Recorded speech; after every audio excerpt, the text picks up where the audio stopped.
اس programme کے اخراجات جو اسمر منسٹریز کے دوست اور پارٹنرز ادا کرتے ہیں۔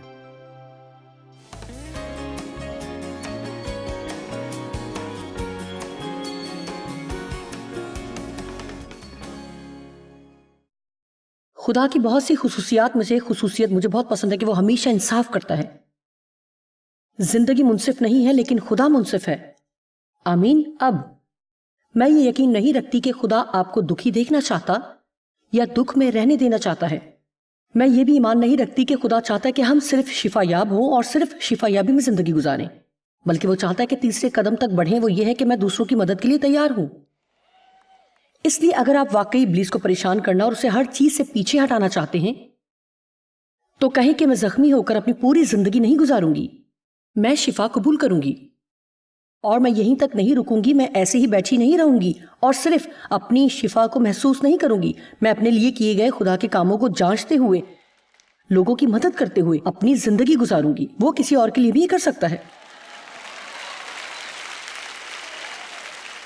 اگر آپ یسوع کے لہو کو اپنی زندگیوں میں لینا اور یہ کہنا شروع کریں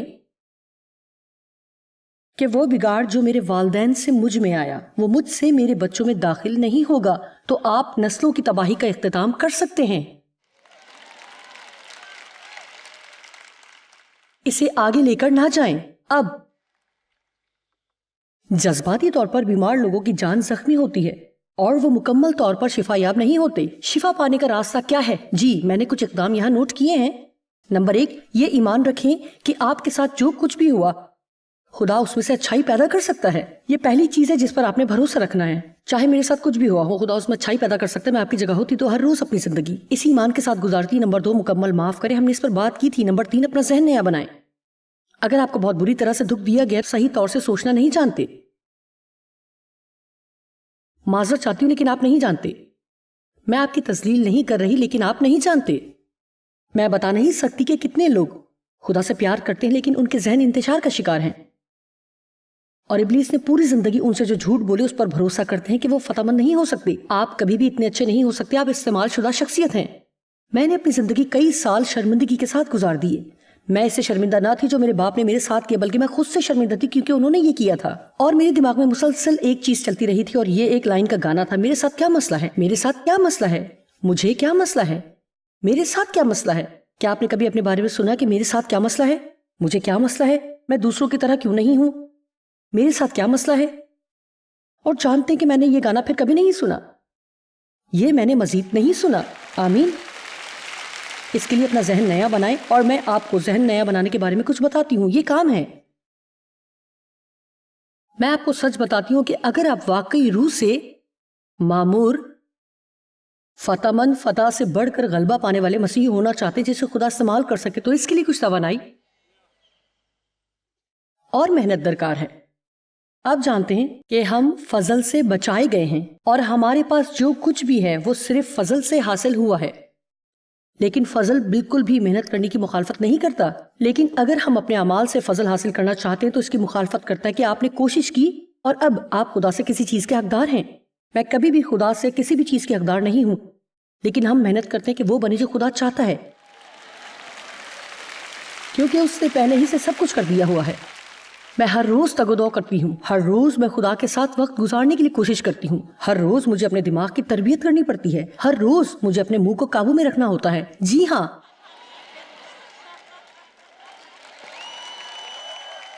مجھے ہر روز برا مزاج نہ رکھنے کے لیے تیار رہنا ہوتا ہے، ہر روز ہر روز ہر روز ہر روز ہر روز۔ اوہ، شاید جب میں گھر میں اکیلی ہوں اور صرف میرا کتا میرے ساتھ ہو تو میں ایسا نہیں کر سکتی۔ جانتے کہ اس میں کوئی کوشش درکار نہیں، لیکن جب میں لوگوں میں ہوتی ہوں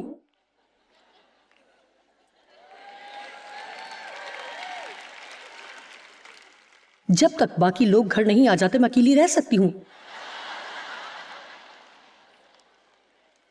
میری زندگی میں بہت سے زبردست لوگ ہیں۔ اپنی جذباتی شفا کے لیے خدا سے اس کی محبت کی عظیم دوا قبول کریں۔ میرے خدایا، آپ کو خدا کی محبت میں بہنا سیکھنا ہوگا۔